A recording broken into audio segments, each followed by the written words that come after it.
আওয়ামী লীগকে বাদ দিয়ে বাংলাদেশে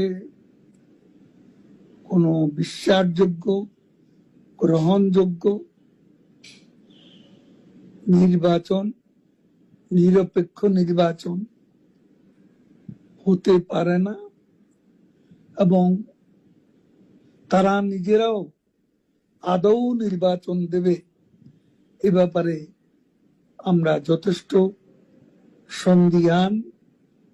নির্বাচনের নামে আজকে তাদের যে অশুভ অ্যালায়েন্স, এই অ্যালায়েন্সকে নিয়ে তারা আজ সংস্কারের নামে গোটা জাতিকে বিভ্রান্ত করছে। আজকে বিচারের নামে ক্যাঙ্গারু কোর্ট বসিয়ে প্রহসন করছে।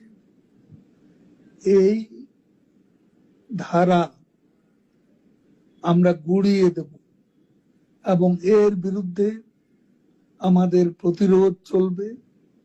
বাংলাদেশের আজ 50%-এরও বেশি ভোটার যে দলের সমর্থক এবং দিনে দিনে শেখ হাসিনার পক্ষে জনমত বাড়ছে, সেই দলকে বাদ দিয়ে এদেশে ইনক্লুসিভ বা অংশগ্রহণমূলক নির্বাচন